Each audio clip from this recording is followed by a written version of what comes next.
Politics, politics, politics. Why was Bill Barr chosen as Attorney General? I don't know. There's a million different reasons, and you can throw all the conspiracies up in the air that you want. That's the new Russiagate. It used to be Trump-Putin. Now it's Trump-Barr. But this is absolutely fascinating. The story from the Daily Caller. Barr, quote, I think spying did occur, end quote, against Trump campaign. This is really interesting. Bill Barr testified, apparently. Let's read it. Attorney General William Barr dropped a bombshell Wednesday. Bombshell. I hate saying that word. Telling a group of senators that he believes spying against the Trump campaign did take place in 2016. Quote, I think spying on a political campaign is a big deal, Barr said during an exchange with Democratic New Hampshire Senator Jeanne Shaheen, a member of the Senate Appropriations Committee. Shaheen asked in a follow-up whether Barr believed the FBI spied on the Trump team. You're not suggesting, though, that spying occurred, Shaheen asked. I think spying did occur, yes. I think spying did occur. But the question is whether it was adequately predicated, Barr said. I'm not suggesting it wasn't adequately predicated, but I need to explore that. Barr suggested later in the hearing that he had information leading him to question whether the FBI conducted unauthorized surveillance against the Trump campaign. I believe there is a basis for my concern, but I'm not going to discuss it, Barr said. Think about that. We've heard the stories. Admittedly, it's not something I've tracked very heavily, and I'll admit it. The reason why I'm not as familiar, I know that there was something like, I think Manafort was being spied on at Trump Tower. But the reason I'm not an expert on this is because I've always viewed the Russiagate story as highly dubious and probably insane and not real. Could you imagine living in a world where the president was working for the Russian president? Like, come on, man. And so many people still believe it and won't let it go. But admittedly, that's why I'm not as well versed on what these issues are. Now, I think what we're seeing here with Bill Barr is he's saying, what was the reason I think spying occurred? Was it adequately predicated? Well, there's more, because it seems like he's going to be investigating, but let's read on a little bit more. Barr was discussing his plans to investigate the FBI's decision to open a counterintelligence investigation against Trump's campaign associates. The Bureau used confidential informants and relied heavily on the Democrat-funded Steele dossier as part of the investigation, which was codenamed Crossfire Hurricane. So this is the story we saw the other day. Barr assembles team to look into counterintelligence investigation on Trump campaign in 2016, officials say. We'll read a little bit so you have the context. We'll go back. Bill Barr said he's assembled a team to investigate the origins of the FBI's counterintelligence investigation into the Trump campaign. Republicans repeatedly have called for a thorough investigation of the FBI's intelligence practices and the basis of the since discredited Russia collusion narrative following the conclusion of special counsel Robert Mueller's probe, and they now appear to have assurances that a comprehensive review was underway. The FBI's July 2016 counterintelligence investigation was formally opened by anti-Trump former FBI agent Peter Strzok. Ex-FBI counsel Lisa Page, with whom Strzok was romantically involved, revealed during a closed-door congressional interview that the FBI knew so little about whether allegations against the Trump campaign were true or not true at the time they opened the probe, noting they had just a paucity of evidence because we are just starting down the path of vetting the allegations. Page later said that it was entirely common that the FBI would begin a counterintelligence investigation with just a small amount of evidence. Former FBI Director James Comey would testify later that when agency initiated its counterintelligence probe into possible collusion between Trump campaign officials and the Russian government, investigators, quote, didn't know whether we had anything, and that, in fact, when I was fired as director in May 2017, I still don't know whether there was anything to it. What a goddamn psychotic waste of time.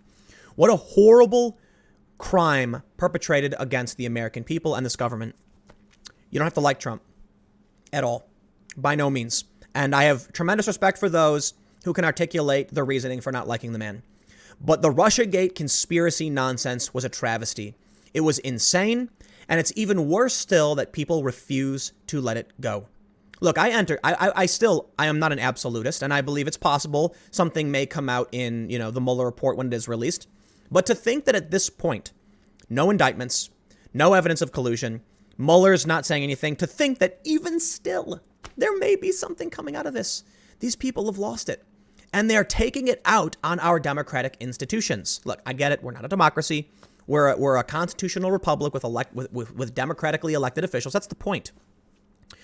Donald Trump won. He did.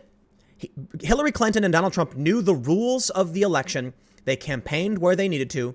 And surprise, surprise, Hillary Clinton was a horrible candidate, elitist, that no one likes, and still lost with the popular vote. Why? Because in middle America, where people are really suffering, she didn't care. And she didn't speak to them. She actually spoke against them in favor of these free trade agreements that resulted in harm to them. What ends up happening is Donald Trump wins. You know what we do? You know what we do when the person we don't like wins? Normal Americans, we go, well, we'll have to campaign harder next time. But look, we've built these institutions. The founding fathers built this plan. It's not perfect. It does need to be fixed in a lot of ways. But for the time being, maintaining, the structures and the confidence in the system is very, very important. It is. I think there's a lot of things the government does wrong. There's a lot of things that Trump has done wrong, especially in terms of foreign policy, missile strikes, Yemen, etc. The point is, I'm not going to get on my knees and scream as loud as possible because someone else got elected. I've lived through Republican presidents. We're going to be fine. It's not the end of the world. And there's another re-election in only a few years. Can you think about how insane you have to be to drop to your knees and scream as loud as possible? No, because a Republican won. It's just absolutely insane. I wouldn't have preferred Hillary Clinton, though, so would have preferred Bernie Sanders, though I'm kind of mad at him because he endorsed Hillary in the first place. But, we'll see what happens. Let's get back to see what Bill Barr's talking about because he thinks there was spying. President Donald Trump and other Republicans have dubbed the counterintelligence probe Spygate, especially regarding the FBI's use of an informant named Stephen Halper. Halper, a former Cambridge professor, made contact with at least 3 Trump campaign advisors, Carter Page, Sam Clovis, and George Papadopoulos. Democrats have bristled at the term spy to describe the FBI's confidential human sources. Barr said that he plans to form a team to gather information from the Justice Department and Capitol Hill related to the FBI's investigation, which was formally opened on July 31st, 2016. Now, here's what's important. They want to investigate what happened, right? To determine whether or not there's any wrongdoing. But it seems like Barr absolutely believes there was spying. There's grounds for investigation based on this. And it sounds to me like what he hopes to find out is whether or not this was essentially illegal. Man, it's really funny. It's really, really funny how they were saying in the 2016 election, like, Hillary Clinton and those people, Trump wouldn't accept the results of the election. He wouldn't. He would refuse. And what the living did we see? When Trump won, who was it who couldn't accept the results of an election? God damn. I'm not surprised that my friends who are moderate liberals, Bernie Sanders supporters, have totally bowed out. They're gone. You know what? We did a video on the Subverse channel. Actually, let me see if I can pull this up. We did a video. It's this one. Twitter pushes political extremes, how digital devices are warping our minds. And we covered a study that found Twitter is making the middle disappear. The extremes are getting louder and louder, and the middle is shutting up and bowing out. Fortunately, there's still people somewhat in the middle like me. Even Sargon of Akkad is relatively in the middle. Seriously, and it's crazy. Because what happens is, as the middle stops talking, because of the absolute psychosis going on since 2016, and a little bit earlier, the far left thinks they're normal. And the New York Times did a story about this. It's like 8%, okay? 8% of the country. But they think they're 50%. And that's how insane it gets. So what happens is these people who are crazy, they refuse to accept the results of an election. It was them. Here's the thing. Normal people, to an extent, like me, right? I don't think I'm entirely normal, but politically, like kind of moderate, center left leaning, just regular old American Democrat type person in terms of politics. I look at this and it's a facepalm. It's like if you could do anything, if you as a Democrat could do anything to ensure Trump wins 2020, is to throw a psychotic temper tantrum, to fall to your knees, scream as loud as possible, waste millions of dollars over nearly 2.5 years investigating a psychotic idea that Donald Trump was a puppet of the Russian government or that a P-tape existed. Seriously, the likelihood this stuff is based in reality is so slim. It's the most ridiculous investment. And I'll tell you what happened. It backfired. So anybody who wants to have a real chance for the Democrat, anybody who wants to support a Democrat and actually see them win come 2020, sorry, the Democrats did everything in their power to make sure they could prove to America they're insane, right? So let's wrap up this story on the investigation. I'm not suggesting that those rules were violated, but I think it's important to look at that. I am going to be reviewing both the genesis and the conduct of the intelligence activities directed at, I'm going to stop because I got to say this because I'm getting heated. There's a lot of reasons why I point at the left and I'm outraged. Russiagate, for one. Because we can have a real conversation of, moderate left-wing policy. We don't. We have fringe lunatics on Twitter who have basically shoved the moderate left-wing and even right-wing people into the gutter who aren't talking anymore. And what do? Spend years wasting money, destroying the left's chances of actually winning, completely out of touch with reality. And this is what bothers me the most. The regressive identitarians who are gaining power and trying to shut up the moderate, regular Americans. There are more people like me in this country who have moderate political values and want to see a real conversation based on issues to move this country forward than these fringe wackaloons who believe that Putin has a videotape of Donald Trump peeing on a bed at a hotel. You absolute lunatics. I would love to see, you know what? Chris Evans, main channel video, ragging on Trump supporters all day and night. I think he's out of it. But you know what he did? He said, I'm going to sit down with some Republicans and Democrats. I say bravo to that. I don't think it's going to work necessarily, but God damn it, am I happy to see him doing that?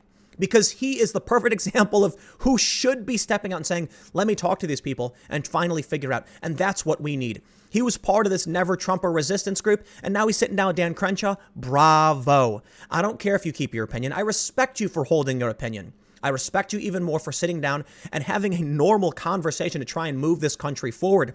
But these Russiagate people, the identitarians, the far left, the Twitterati, they are nuts. They're destroying any chance we had at actually making things better because they're crazy people. And I'm done. I hope this investigation doesn't make things worse. And I hope, should it be true, this can do something to make things better. I'm not entirely convinced that the investigation Barr is going to go into is going to improve things. I really don't. But these Russiagate people are truly insane. I don't know if an investigation is another investigation is what we need. But at the same time, if you have fringe wackaloons expending U.S. resources for years on nonsense and they're breaking the law doing it, then we probably should know about it, right? It's tough because the Russiagate people said the exact same thing. Shouldn't we know about if Trump's doing Russia stuff? Yeah, but listen, the idea that Trump has a P-tape or that there's a P-tape of him and then Putin had it and so Trump was bending over backwards for him, or that, dare I say it, like the New Yorker tried to claim Trump was an asset of Putin since 1987. That's so insane. It's so insane. The likelihood that someone, for political reasons, was trying to spy on the Republicans, that's actually not that crazy. And we have precedent of that kind of stuff in the U.S. So you know what? I'm going to stop ranting because I'm getting angry as I think about how insane the Democrats have become, and they're chasing after these wackaloons. So I'm going to stop now before I get too mad. Because I am heading to New York to enjoy some clean Chinese food. I'm heading to New York for some business stuff. Maybe you understood that reference, but I'll see you guys tomorrow at 10 a.m.